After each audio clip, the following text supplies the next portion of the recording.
game. The Chiefs made the controversial stop. They're down 22-21. As I mentioned, Patrick Mahomes was standing in the pocket. He had Kareem Hunt block the Milano. He was the man on those blitzes. Kareem Hunt stepped up and made those blocks. I want you to tell me what it's like for a running back to protect a quarterback, to have to put his head down and make a block on a blitzing cornerback. Here we go. I got to show you this video. You know what's coming. Here comes the blitz. They pick it up. Wow. And Hobart being chased from behind. Throw incomplete to Tim Brown. Watch this. Harvey Williams. Here goes Perry to the inside. Watch what Harvey does. He's got him up in the air, and when he's going to throw him down, slam down, and pin him. While Kareem Hunt's necessary blocks to keep Patrick Mahomes able to stand in the pocket and make that pass, I want you to talk about what it's like as a running back when you know I got to protect my quarterback against this linebacker or this blitzing. How important was Kareem Hunt's block on that drive, as well as the block that we just watched? Hey man, it's scary for a running back. You got a guy that's a $500 billion man back there, man, and you got to, excuse my language, you got to let your nuts hang, because a lot of running backs don't like to pass block, man. And I learned that in college, that if you're gonna pass block, you'll be able to play. If you can't pass block, you'll have your ass on the bench. And Kareem made a couple of blocks in the game to keep the chains moving. So it's a commitment thing. It's not a scary thing.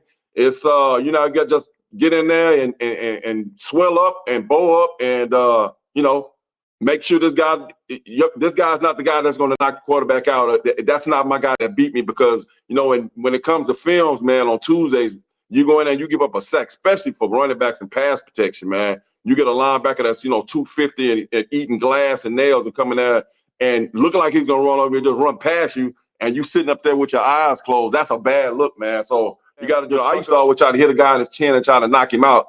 And, that play right there against Pittsburgh, I was really strong with my legs, so he's going to try to run over me, and I just picked him up in there. And what it don't show is when I slammed him, I slapped him upside the head. It would have really been good if we could have scored on that play. So, yeah, I remember that play. That was a long, long time ago, man.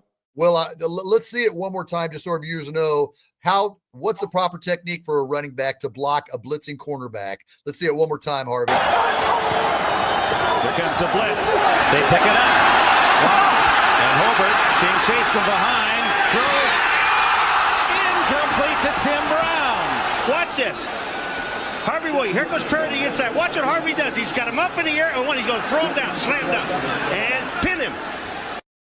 Harvey, I got to ask, when you got him up on your shoulders, it's not what you see in natural NFL games.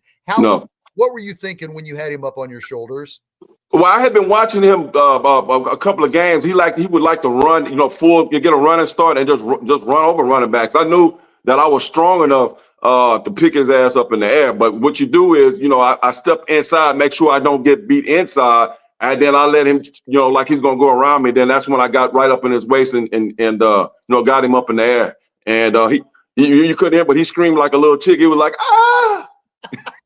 Then I slapped him, and so that stopped him from doing that for the rest of the game, because a couple of more times he tried to do it. He would just try to, now he's trying to finesse me and try to run around me and make me miss him. So, man, that's a lot of things that goes in the pass block, and you just got to have the courage to do it. Right. And